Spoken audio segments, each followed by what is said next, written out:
کرێکارانی خەباتکار پێشەنگن و بە ئەزموونتر دەبن.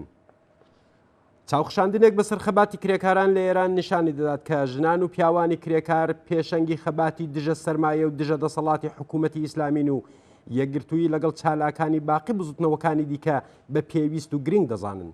پێشڕەوان و هەڵسوڕاوانی ئەم خەباتە سەلماندویانەکە تا ڕادەیەکی زۆر ئاڵۆزی خەباتی چینایەتی ئێستا دەناسن و لە زەرورەتی یەکگرتووی چینی کرێکار بۆ بەرەو پێشبردننی سەرکەوتوانەی ئەم خەباتە ئاگادارن. کرێکارانی مانگرتووی نەوت گاز و پێترۆشیمیەکان لە ڕێکەوتی 29 جۆزەردان یەک ڕۆژ پاش ڕسمی بوونەوەی دەستنیشانکردنی ئیبراهیم ڕەئیسی ئەندامی هەیئەتی مەرگ بۆ سەرۆکۆماری مانگرتنی خۆیان وێ ڕای دەربڕینی گەلێک داخوازی دەست پێکردکە زۆربەی هەرە زۆریان داخوازی گشت کرێکارانی ئێران و یەکگرتووی بەخشن. ڕاگەیاندنی 12 میلیۆن تمەن وەک ئاستی حەقدەست و زیادکردنی بە پێی گرانبوونی پێداویستیەکان و پێدانی سەری وەختی حەقدەستەکان داخوازی گشت کرێکارانی ئێرانە. خواستی زیادکردنی حەقدەستەکان لەم سەردەمەدا کە هەژاری بێسنوور لە ژێرسێبەری کۆماری ئیسلامیدا بەرۆکی دەیان میلیۆن ژن و پیا و منداڵی گرتووە لە هەموو کاتێک زیاتر یەکگرتووی بەخشە. خواستی هەبوونی ئەمنیەتی پیشەیی قەراردادی دایمی ڕێگری لە دەرکردنی کرێکاران و دەستکوردکردنەوەی پەیمانکارانیش هەل لەم چەشنن. لەبەر ئەوەی کە خاوەنانی سەرمایە چ خصوصی و چ باقی شکڵەکانی دیکەیان پاشەڕی ئێران و عێراق بە پەلاماری توند بۆ سەر کرێکاران ئەوانیان لە بواری ماڵی و سیاسیەوە لاواز کرد و بە یارمەتی پەیمانکاران لێکیان هەڵوەشاندن. مەسەلەیەکی دیکە کە خواستی گشت کرێکارانە ئیمەنی شوێنی کارە. ئێرانی ژێردەسەڵاتی کۆماری ئیسلامی قەتڵگای کرێکاران بە تایبەت کرێکارانی ئەفغانستانیە. هەر بۆیە داخوازی ئەمنکردنی شوێنی کاریش خواستێکی گشتی و یەکجار گرنگەکە خاوەنکاران نایان هەوێت لە بەرچاوی بگرن و هیچ ئۆتۆریتەیەکیش بوونی نییە کە ئەوان مەجبور بەم کارە بکات. ڕێگری لە ئەمنیەتیکردنی شوێنی کاریش لە نیزامی دیکتاتۆری کۆماری ئیسلامیدا زۆر گرنگە. کرێکاران بۆ بەرەو پێشبردننی خەباتیان بەدەر لە بەهرەمەندبوون لە بژێوی گونجاو لەسەر هەبوونی ئازادی پاراستنی کەرامەت و دژایەتی لەگەڵ دیکتاتۆری پێداگریان کردووە و دەشیکەن. کرێکارانی مانگرتووی نەوت گاز و پێترۆشیمی لە بەرەو پێشبردننی مانگرتنەکەی خۆیاندا پشتیان بە ڕێکخراوی سربەخۆ لە دەوڵەت و کۆبوونەوەی گشتی باست. بەرەو پێشبردننی یەکگرتوانەی خەبات و لەبەر چاوگرتنی قازانجی درێژماوە لە ئاسۆی حرەکەتەکەیاندا بەدی دەکرێت. هاندان بۆ تێکۆشان لە پێناو پێکهێنانی ڕێکخراوی سەرتاسەری و کەڵک وەرگرتنی هەمەلایانە لە تۆڕە کۆمەڵایەتەکان بەردەوام لە دەستوری کاری ئەم کرێکارانەدا بووە و دەشبێ. ستایشی توانا و هاوردەردی توێژی کرێکار و غەیرە کرێکار لە ناو خۆ و دەرەوە هەرگیز فرامۆژ نەکراوە. کرێکارانی مانگرتوو بۆ ڕاکێشانی سەرنجی خەڵک لە ئاستی کۆمەڵ لە پەنا بنەماڵەکانی خۆیان و باقی دڵسۆزانی چینی کرێکار بە پێویستی دەزانن کە لە ئەزمون و کردەوەی باقی کرێکاران کەڵە وەرگرن کە نمونەیەکی دەرس وەرگرتن لە ڕێپێوانی کرێکارانی هەفتەپە لە شوش لە پێناوەدی هاتنی خواستەکانیان.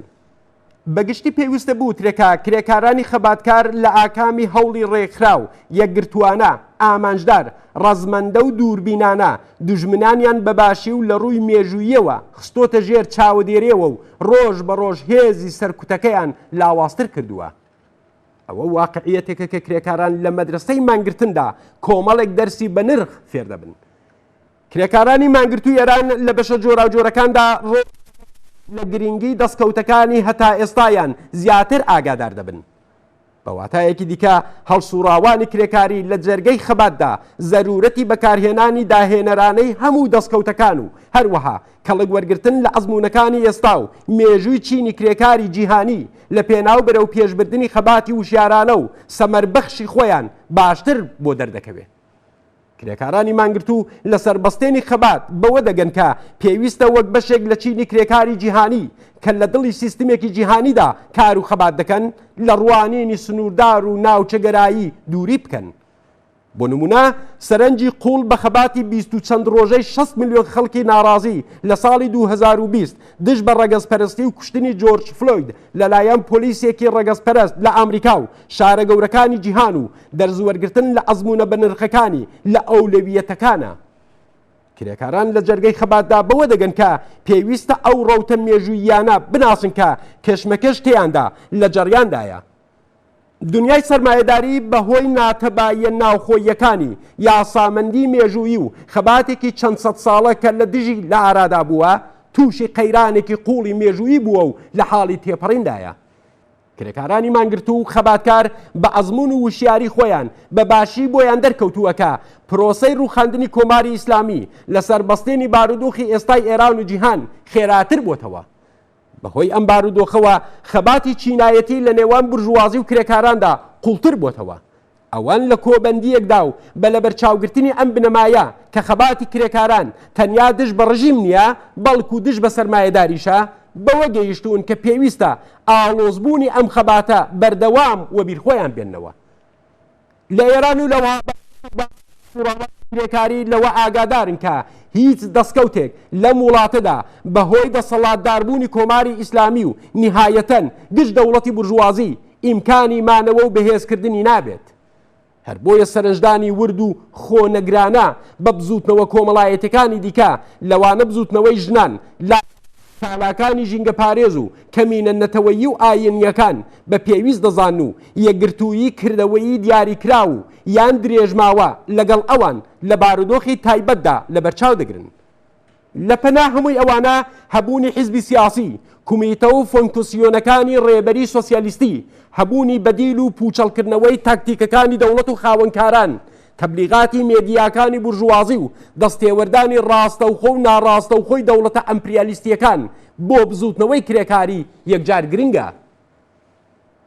لە بەرچاوگرتنی ئەم واقعیەتە یەکجار زەروریە کە پاش تێبەربوون لە کۆماری ئیسلامی تەنیا خەباتی دژە چەوسانەوەی کرێکاران و دامەزراندنی کۆمەلگای سۆسیالیستی بەدەستی ئەوان دەتوانێت مرۆڤایەتی لە نەهامەتیەکانی سیستمی سەرمایەداری و سەرەتانێکی وەک کۆماری ئیسلامی و باقی تەرۆریستە ئیسلامیەکان ڕزگار بکات.